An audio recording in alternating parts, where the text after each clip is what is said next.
Okay. Okay, so I made a paper document. I don't know, Ralph, if you saw the link.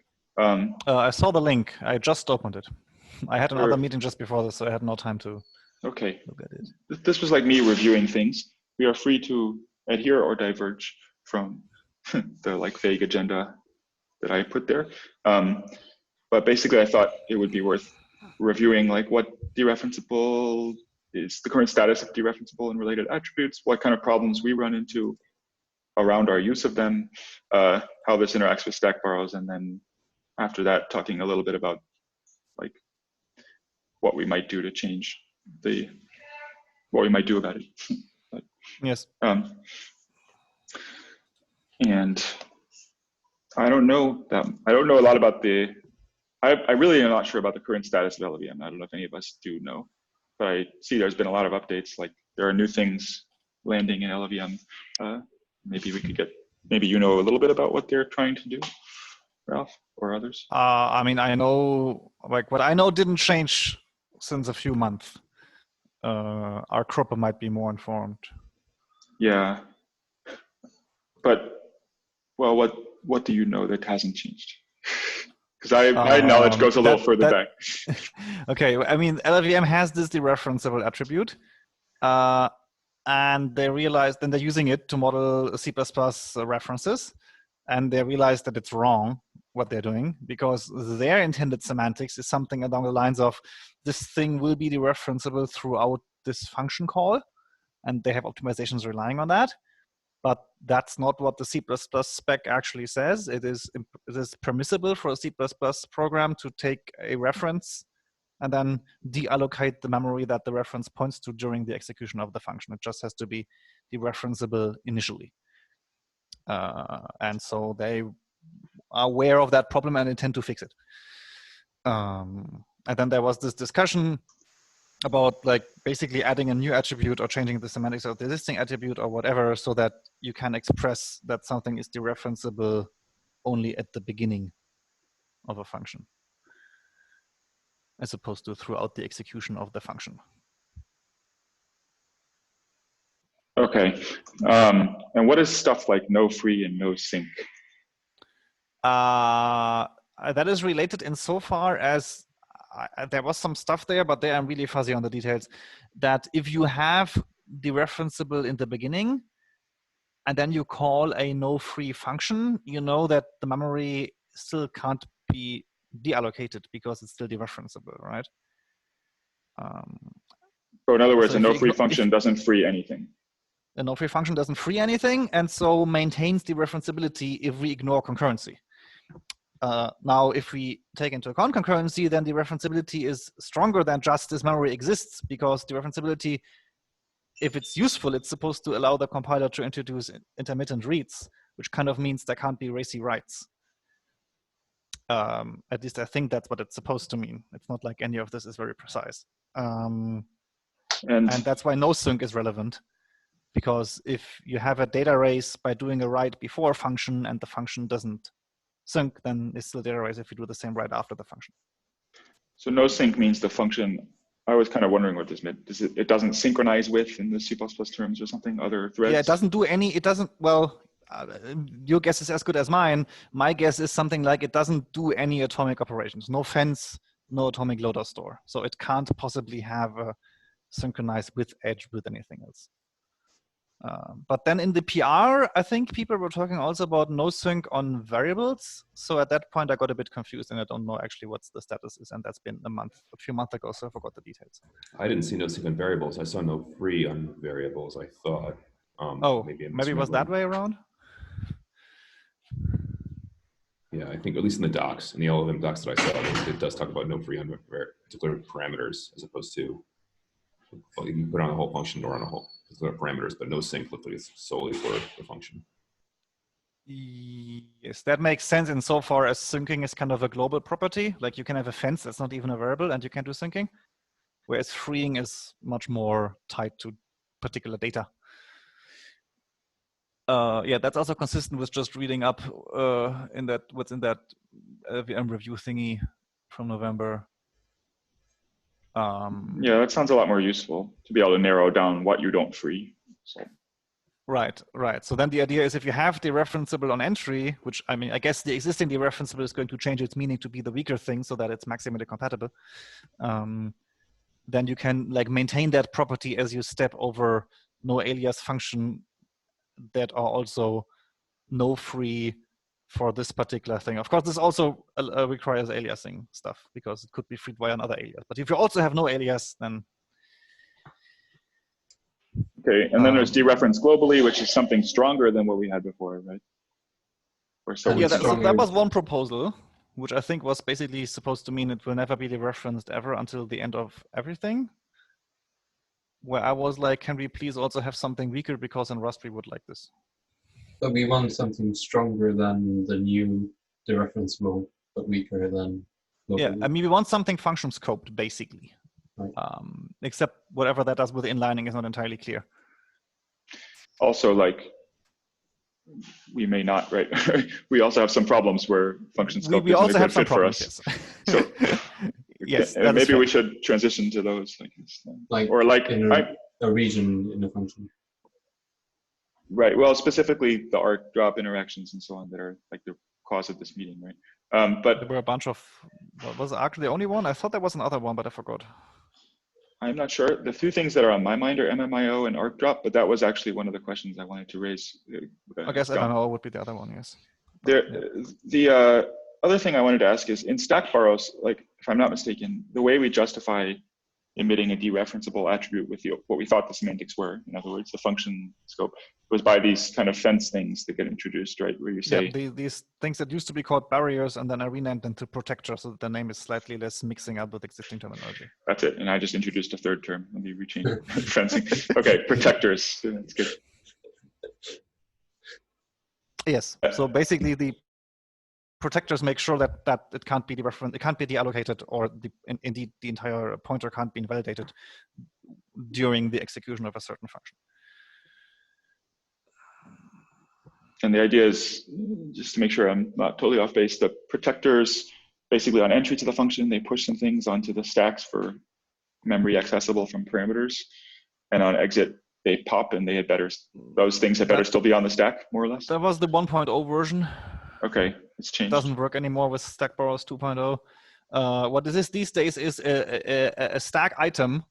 So like the normal stack borrow stack item, which says the pointer tag something something has permission to like uniquely access this memory or something, has an optional flag to say this thing is protected by that function call. And whenever you pop an item, you check if the function call that is protected by, if any, is still an active function call. So a function call is like a unique identifier for a stack frame that's never reused, even as the stack gets pushed and popped. And so if you ever remove an item from the borrow stack that is protected by, in this way, a function call that is still ongoing, then that's UB. So it's similar to the previous thing where it was like fences on the stack, but the UB occurs earlier also, right? No, it's just per item now, instead of being like a separation of everything above and everything below, because that didn't work anymore with the stack borrows 2.0.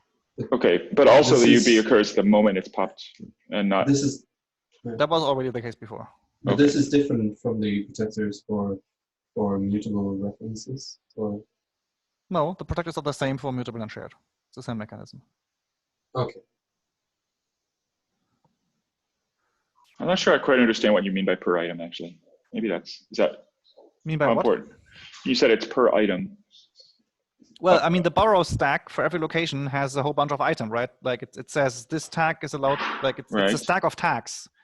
So each of these elements in the stack are called item. I see, okay. So an element in the borrow stack consists of a tag identifying which pointer we're talking about. It consists of a permission saying what is the pointer allowed to do? Is it unique? Is it shared read only? Is it shared read write?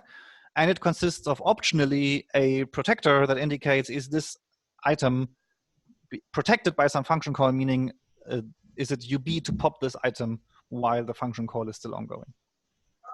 Okay.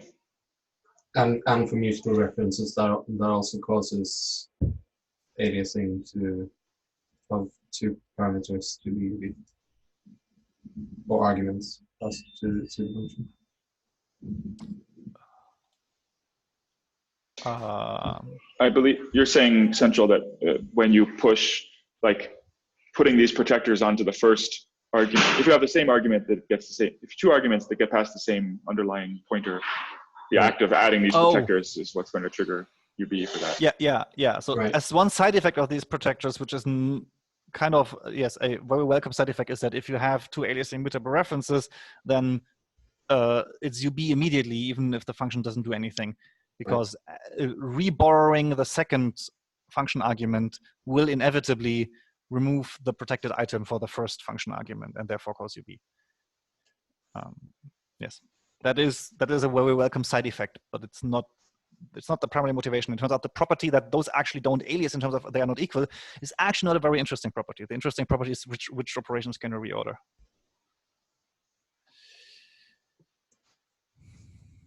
I wasn't aware of that video. Very cool. Yeah, I watched it today. Video? What are you looking at? Your talk. Is there a chatty in this Zoom thing? No, it's in the paper document. Oh. Central just pasted in a link to Oh you yeah, I talking. posted that on Reddit. Maybe I could put it into internals if you think that's interesting. Well, I haven't watched it, but if it's the reflection of the paper that you wrote, it's definitely interesting. Well, it's the talk for the paper, but it's just 15 minutes. So, yeah, it's good. So I can add it to internals.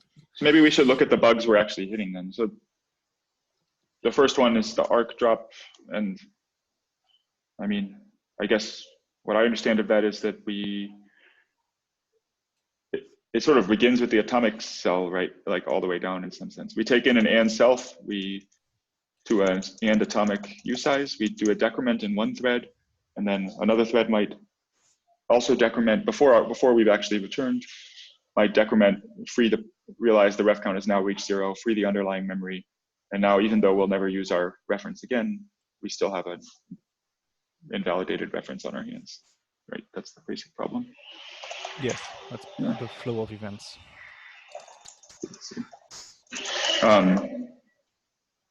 Okay. The other one is the MMIO. Yeah, I mean, one thing worth mentioning here is that this, I mean, as you pointed out, Nico, one can construct situations where this happens, where the atomic cell thing is not in the same allocation as the memory that's dereferenced, that's deallocated. So, I mean, okay, maybe we should get there when we talk about solutions. It's a good point. I remember thinking that and forgetting it. But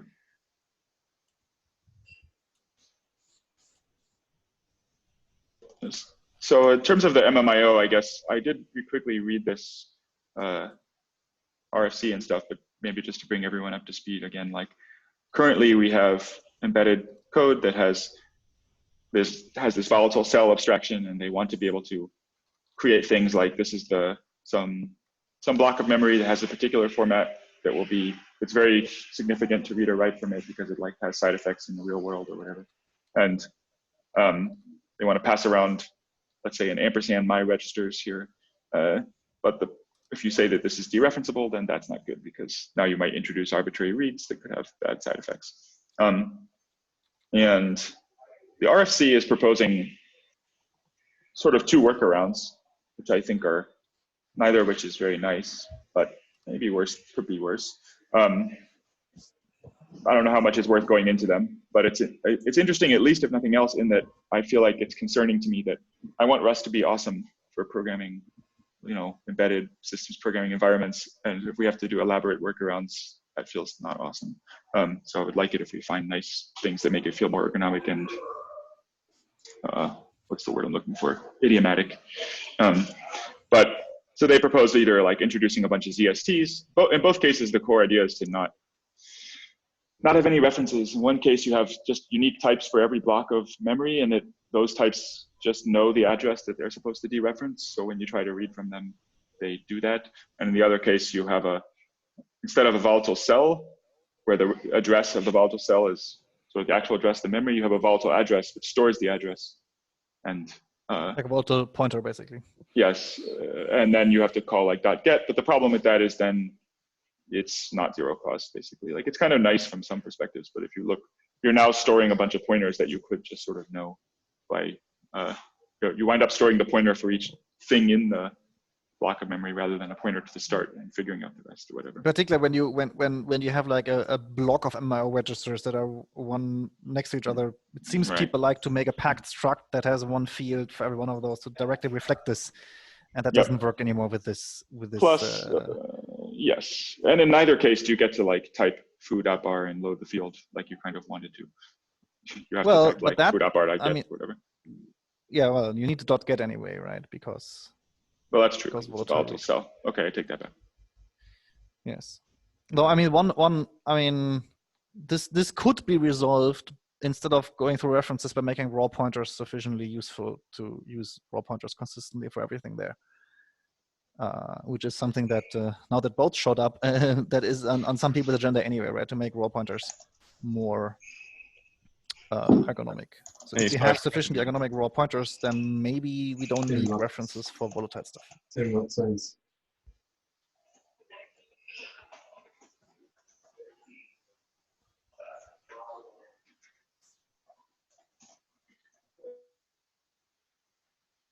No, darn it. Yeah, that's a good point.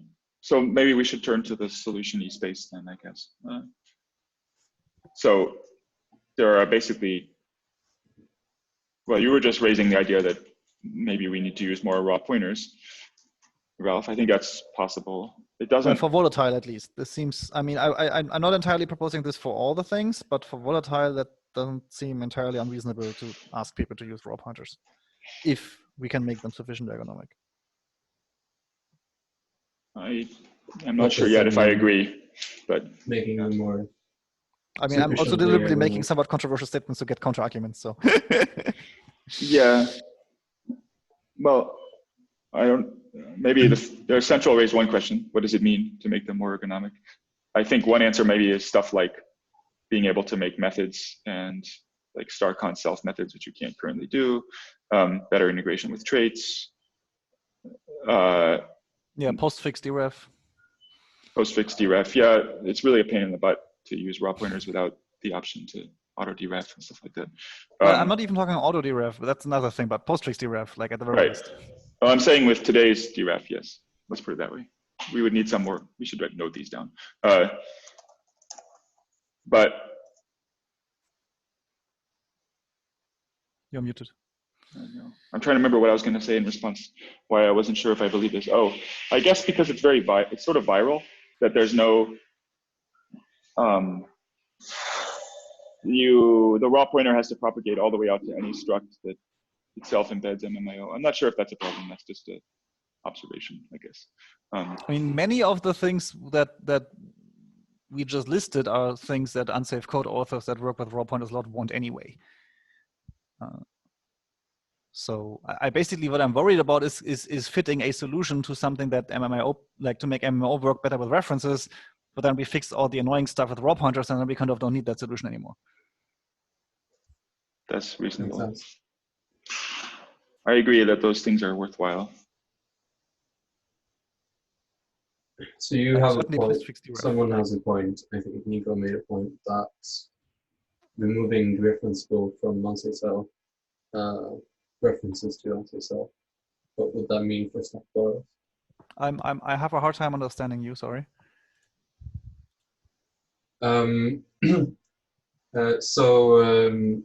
There's a point. What does this mean in terms of stack borrows? Remove Dereferenceable for references to Unsafe cell. Okay, so if that's the solution space, well, just don't add protectors, basically. So that's when we have those types.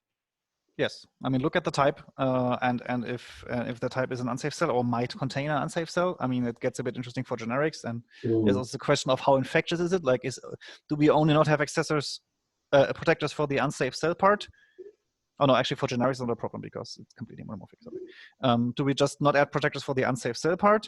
Did you say it wasn't a problem for generics, or it was? No, generics are not a problem. I mean, generics are a problem for static analysis, but stack borrows is completely dynamic and has fully monomorphized everything. So The only interaction Right. I would see would be if we're like trying to do optimizations on pre-monomorphization IR, it might Right.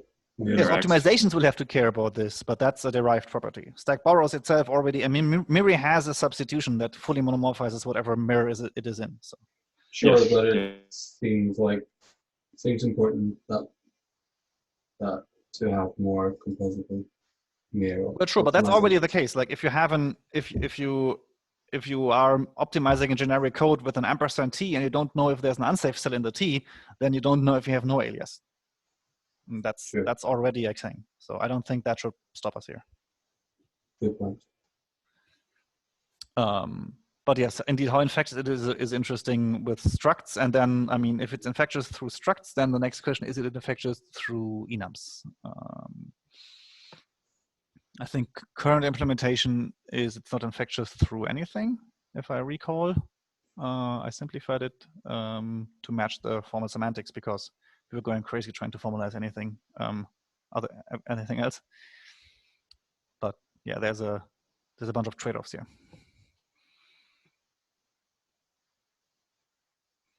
You're saying that you're talking about the like unsafe cell already is sort of special, the memory contained within an unsafe cell, and we already expand that out to handle enums. That's what you're talking about. That like yes. that.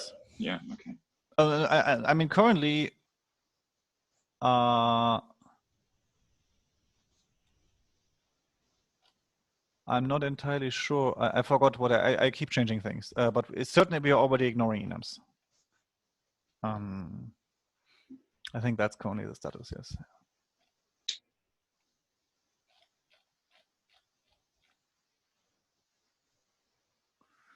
So then there was the question, let's just ignore all that stuff and say, what does it actually solve if we take away the dereferenceable attribute? I would maybe want to add one thing to the stack borrows thing. Go on. Yep. Which is there's another part of this, which is it just about references? Like what if you new type a reference and pass that to a function? Which flags does that get? What if you have a tuple or struct that contains a whole bunch of references and pass that by value to a function? Because if you add that, then there is another counterexample currently where the drain iterator of the vector is a struct that contains a mutable reference, mutable, not shared, and it deallocates the memory, potentially deallocates the memory that the mutable reference points to during the lifetime of a function that receives this thing.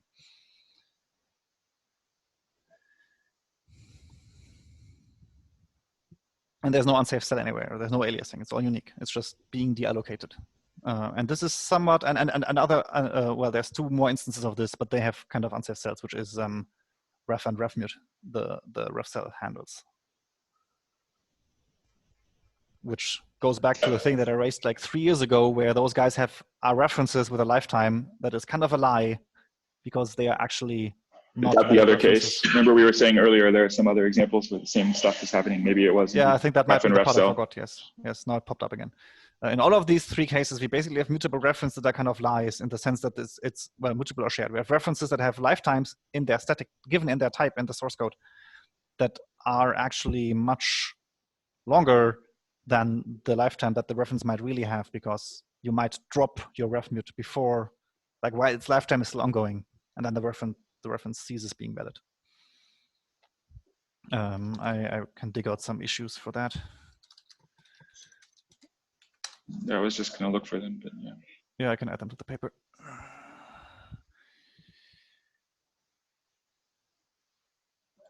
So the other thing you brought up that I had sort of stopped thinking about is it might be that you decrement. You might imagine a function where the memory that gets freed isn't like connected to the atomic counter, right? So you have something like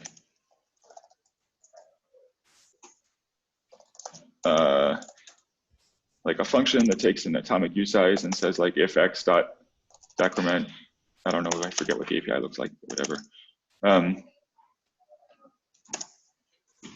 Something like this. And that won't be helped. That kind of pattern is just UB. Oh, damn, I'm not logged in. Sorry.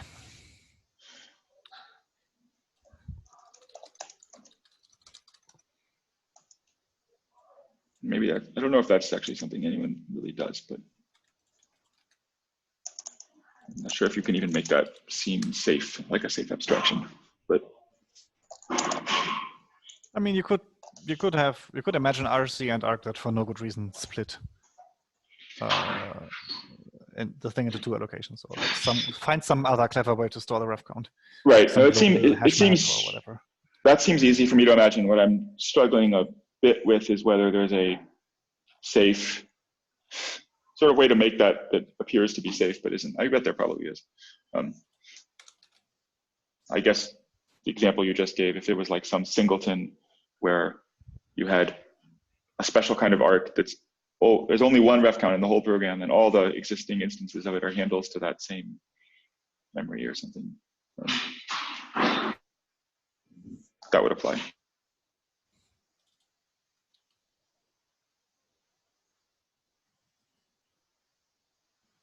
Yeah, so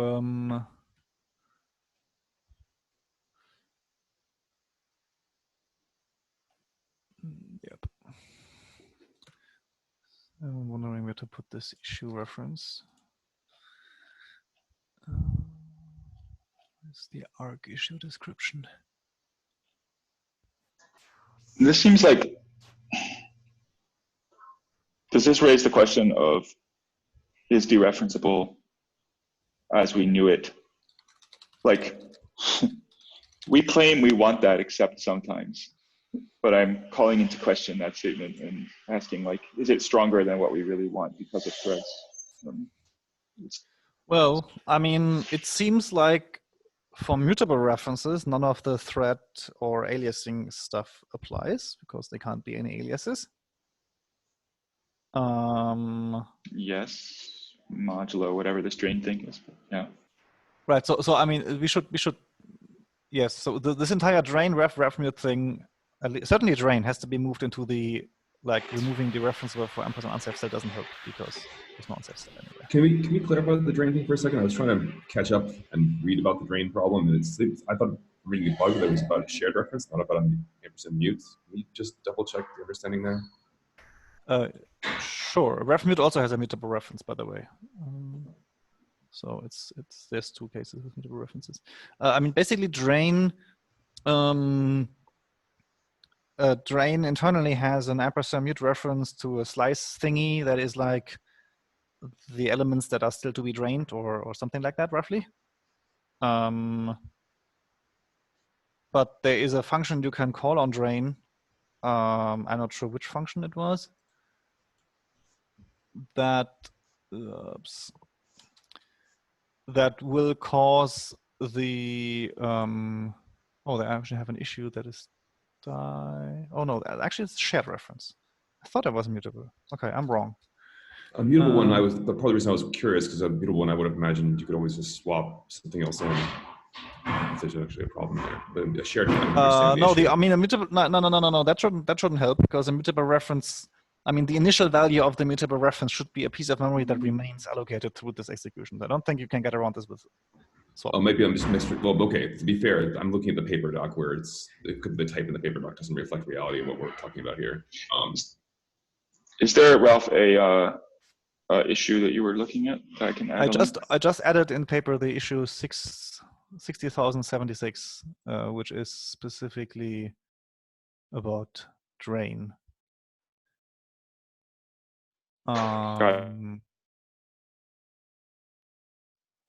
Yeah, I mean, I guess it has to be a shared reference, because otherwise there would clearly be aliasing things.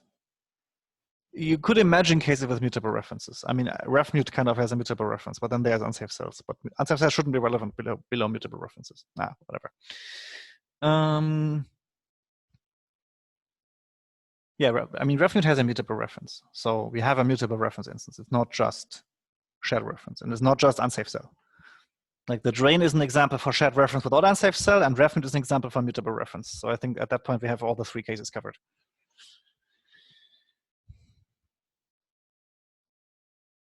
Right, and specifically the refmute one this is the standard problem. It has an and mute, it encapsulates, but when it is dropped,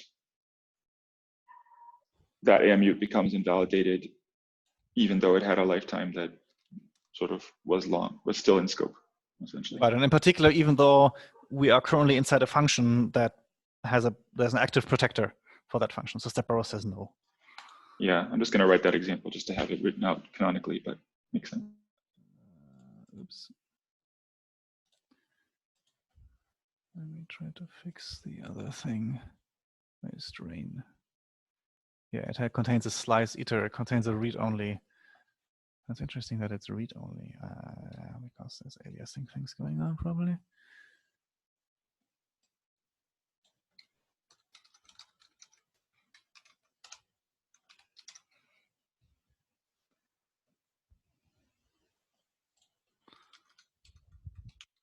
Okay, I think I fixed that part of the paper. Let's move this here. Okay. Right. So the problem is not confined to shared references to unsafe cell. We have cases of shared reference to something without any interior mutability, and we have cases of mutable references. Now, for either of them separately, we could decide that that code is just wrong. I mean, in particular for the ref and refmute things, we've been arguing about whether there should be raw pointers since at least 2017. So it's not like this code being dubious is a new revelation. That said, we've argued about it. We weren't like all in agreement that it's dubious. So maybe it's too subtle to make it wrong.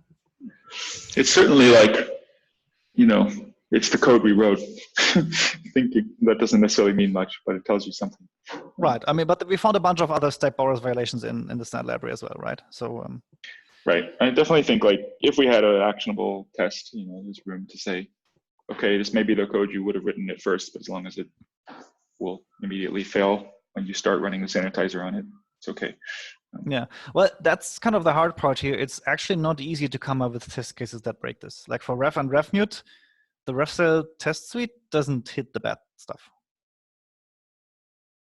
if I recall. You have to kind of want to uncover the issue because you have to deliberately drop the refmute. You have to write a function which takes a refmute as argument, which is already weird. You don't usually do that.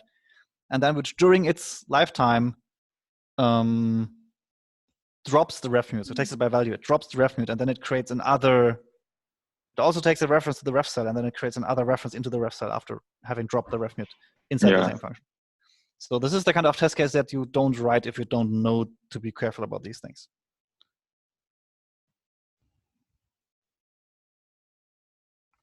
I mean, it took me like 2 or 3 months of working on stack borrows of even coming up with that test case, and that was for different reasons. That was because it's a weird thing where you actually have a shared reference and a mutable reference at alias. So yes, we have a sanitizer, but you need very specific. Yeah, the effectiveness in this kind of case is in doubt. Yes.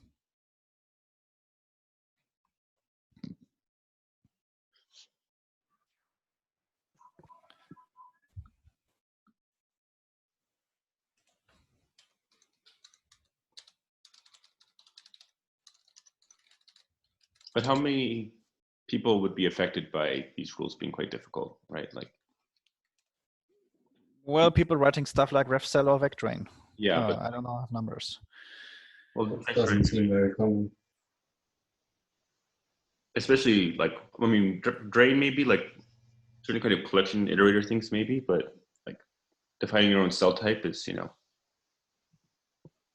hopefully like the goal of our standard library is that people aren't doing that, right? Like that you have. There are quite a. There's like T cell. Yeah, there's this Q cell thing, which is statically checked. And there are a few, and I don't know how.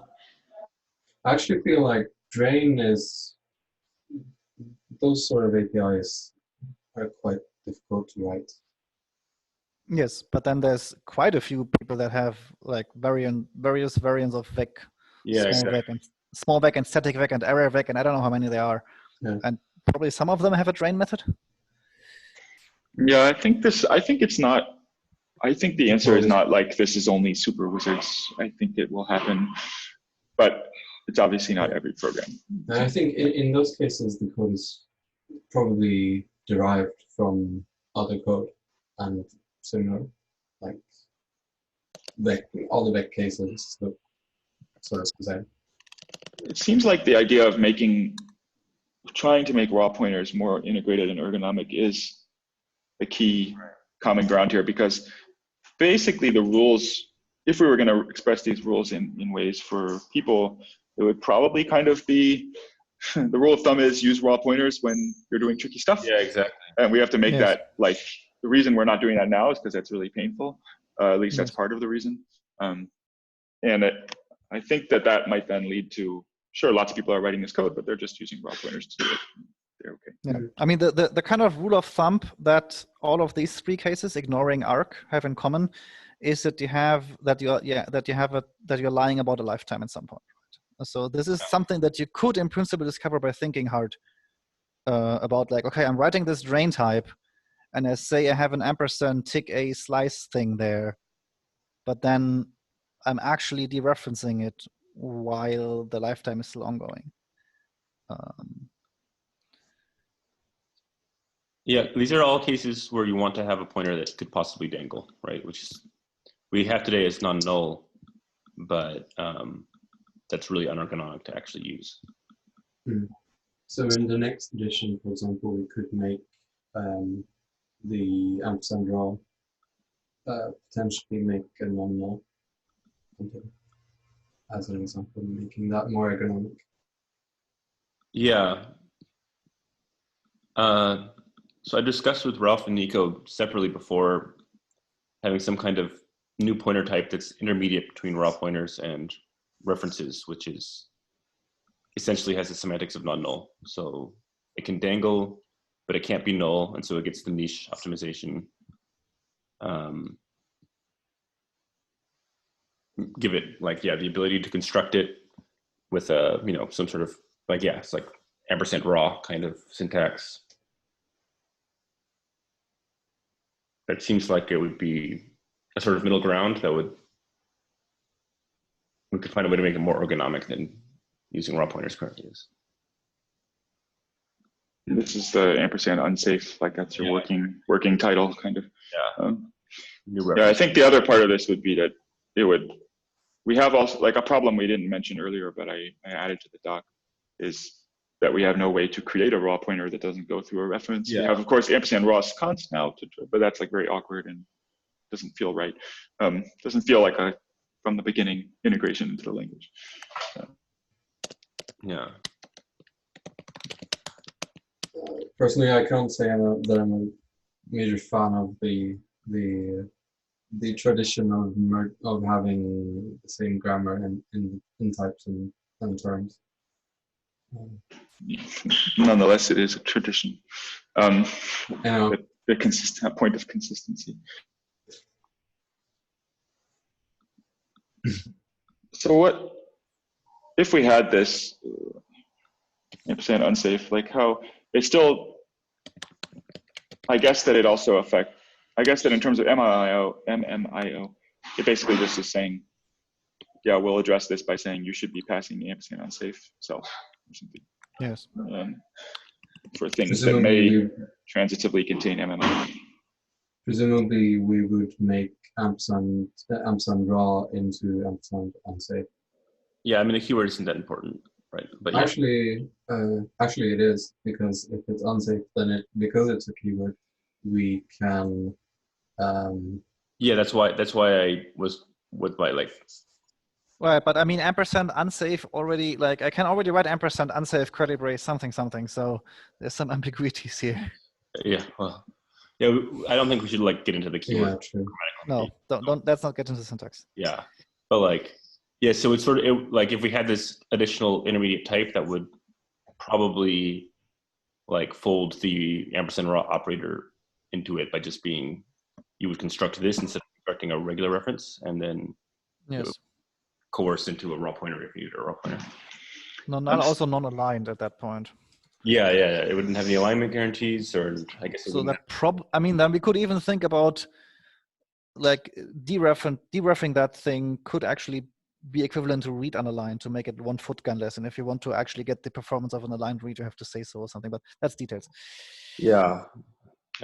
Like, but I think it's just sort of an opportunity to rethink raw pointers for like what seemed to be a pretty common use case, right? Where you have, you're using some memory that doesn't behave the way that LLVM expects all memory to behave, or you're doing this sort of dynamic drop kind of thing, like the rest of.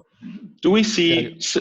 I want to ask the question of MMIO just a little bit differently, because it seems like there's no. If you wanted to have some MMIO structs, I don't really know that you can put like a safe interface around them, unless I guess you're passing around a new type that wraps the ampersand unsafe or something. Because you would be passing around the ampersand unsafe all the time. Mm-hmm. I guess maybe I don't know whether it's safe to call a method that takes the ampersand unsafe or not. Presume maybe it is, but yeah, I guess that's what I was trying to get at with this encapsulate. That it just feels like there's a viralness to this unsafety that disturbs me. I mean, you But could. maybe it's inherent. People could new type wrap that thing. I think that's what you would do. You would say the register block contains within an ampersand unsafe to the inner register block or whatever. And then you can maybe make some fancy macro. I mean, because like to. But that's I mean, the only alternative I see there would be to have another reference type that is not dereferenceable. Well, that is dereferenceable, but not told to LLVM that it's dereferenceable, right? So that's the only way to have a safe thing without a new type on the pointer side. To have a safe pointer to MMIO that you can safely use, but that won't screw up your MMIO thing. You would need a reference without any kind of dereferenceable thing, which is something that ampersand, like saying we don't do dereferenceable for ampersand unsafe still would provide.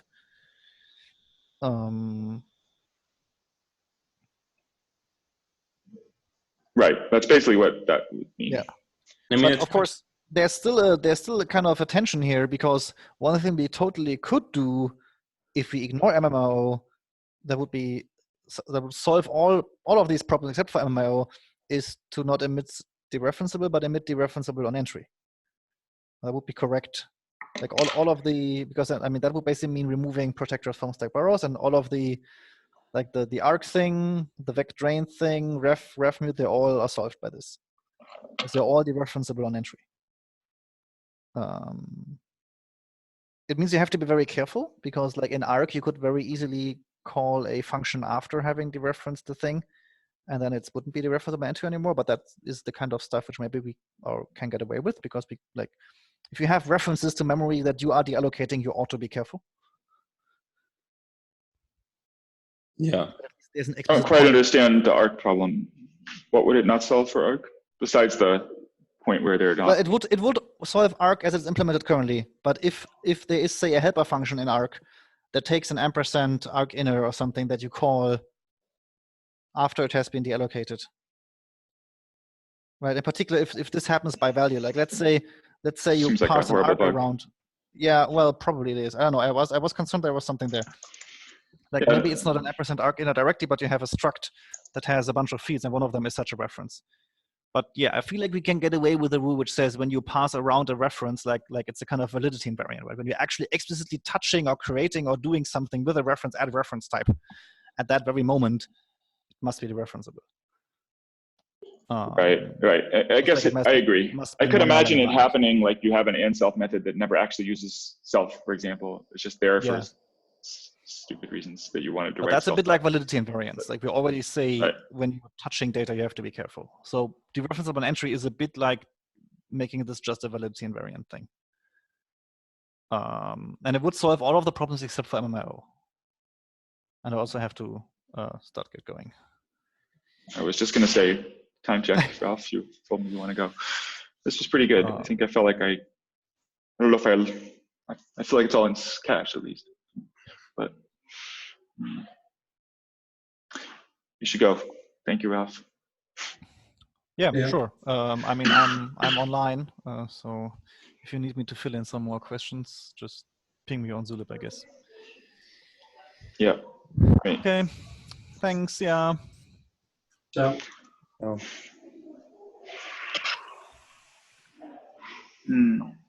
I think, Nico, this point about like the fact that you would need to create this wrapper is sort of, I mean, it's already the case today with things like RefCell that you have to create a wrapper, right? Because they have a destructor that mutates some state. I think there's sort of an analogy there where, you want to have something. Yeah. Like the destructor is more like for the lifetime it has these LVM attributes, but then after that imaginary destructor runs, no longer has those attributes, right? Right. I mean, the question is sort of, how do you know that this ampersand unsafe is still valid anyway? And the answer is you have some new type thing that is encapsulating that knowledge. I think it's not the end of the world. Especially if we look at it, it's a good analogy to ref, because there might be the main ergonomic hit I can see is that you might want to do things. I think the RFC covers some cases like this, where you don't just have a pointer to the entire block, but there's sub blocks, and you might want to they may have identical structure, and you might want to have a helper function that takes a pointer to one of those inner blocks of registers. And so you wouldn't just have one new type. You might have a generic new type that's over a T, and then that T can change. But then you're not going to be able to write ampersand foo.bar. You'll have to have some helper method, give me the reference to bar. It's not the end of the world. It's okay. And maybe that's something that if we had some way that you could interact more smoothly, it would also apply to ref potentially. So could make ref feel more like a normal reference instead of having to write ref.map, that kind of stuff, or ref : map, or whatever it is. Anytime I get that far, I usually back away and try another approach, but yeah. Yeah. I mean, that's sort of interesting, the idea of connecting these custom reference types to the addition of this unsafe type as well. Sorry, say that again.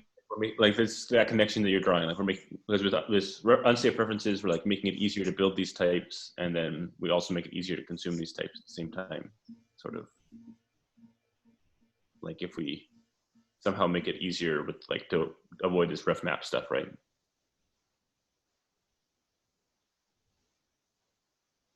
Yes.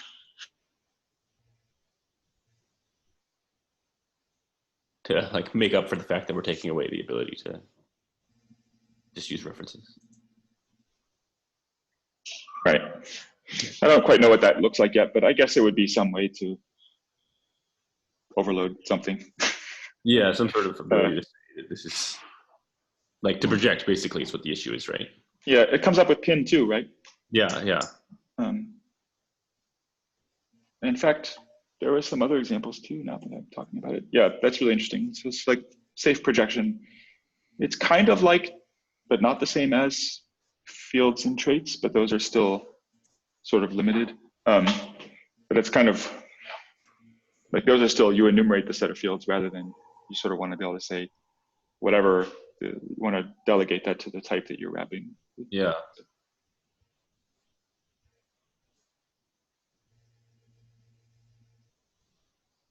Yeah. So one thing I will raise, I don't know how we might want to consider,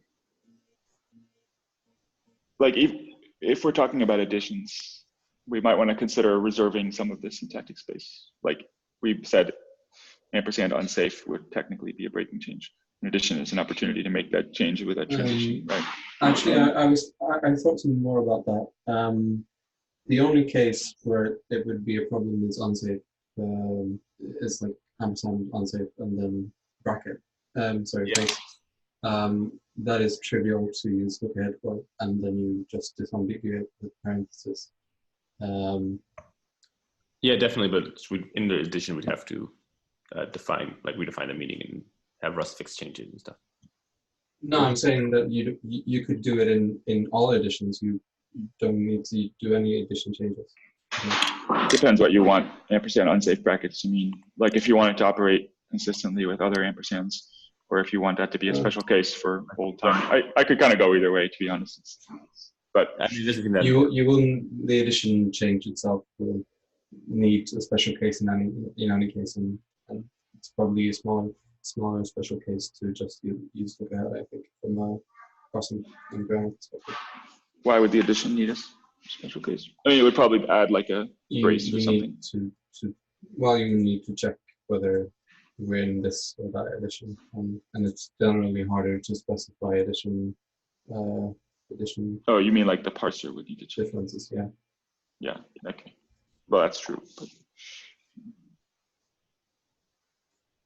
I don't think it's the higher of it. The real question is, are we going to go put a lot of work into this direction? It seems like and not so much.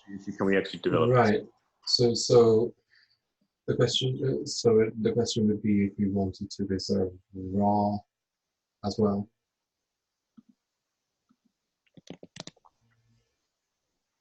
That is used in one module in the standard library. I don't think we should. I don't think we can do that.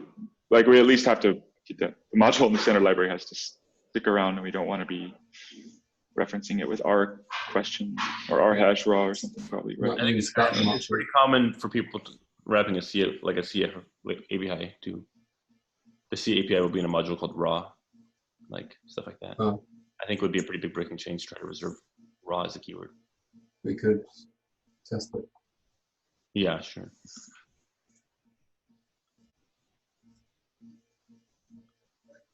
All right. I'm wondering if we want to continue for 7 more minutes, or if I don't think we're going to reach strong conclusions, but I'm game to keep talking.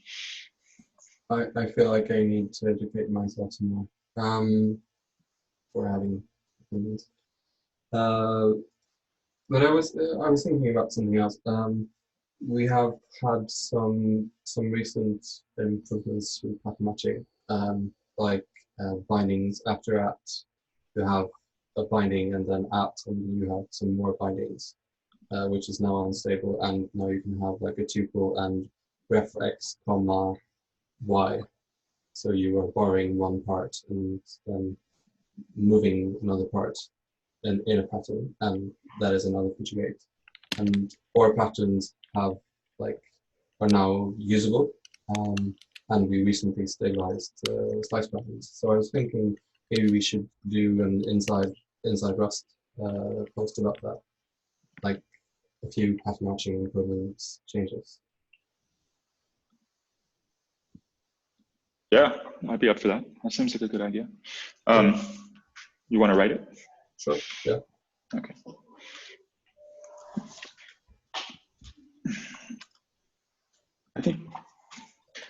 I still feel pretty good about the idea of, an ergonomic raw pointer. I have to say, when especially reading over this discussion, I came into it sort of wanting us to remove dereferenceable from Unsafe because it seemed like a pretty strong case to me, but I'm now feeling like it's much weaker, or at least that it's not the full solution. Although we still have to deal with like arc exists. Maybe I have, now that I'm thinking about this a little bit more, like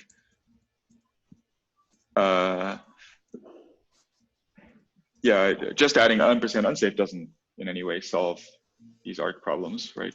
I don't think. The APIs exist, they take ampersand self. I guess we could like decrement on atomics. I don't know, I'd have to go look. It would be worth, that would be, I guess, a piece of follow-up, is to see what would be the work to address the existing bugs if we had ampersand unsafe. We also need dereferenceable on entry, for example.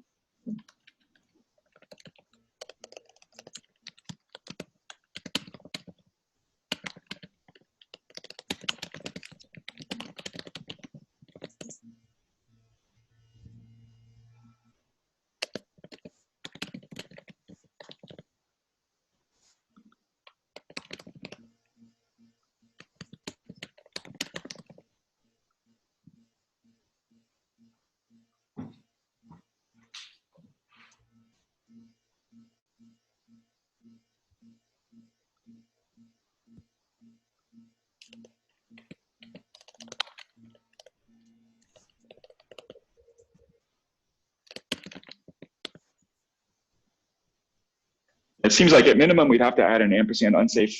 We'd have to have a different variation. Either we change atomic cell, or atomic use size, which I don't really feel is very good, or like we change it in place, which would be obvious to take ampersand unsafe. It seems like an obviously breaking change. I don't think we could do that. Or well, I guess that depends on the coercion rules we wound up with, or else we add some other methods that take ampersand unsafe self. And that's what ARC is supposed to use. You're supposed to use those methods if decrementing that ref count may cause the atomic use size to be freed. And even then, that doesn't,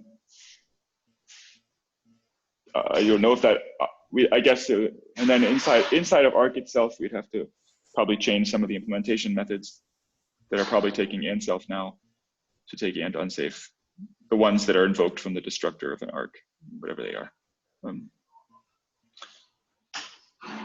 I guess that's what we would have to do, right?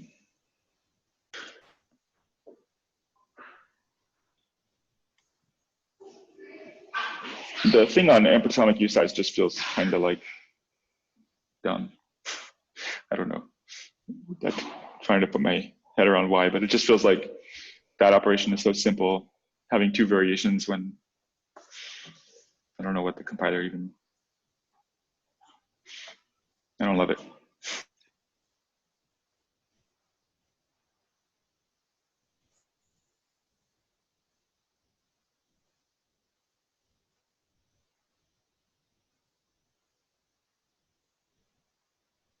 Okay.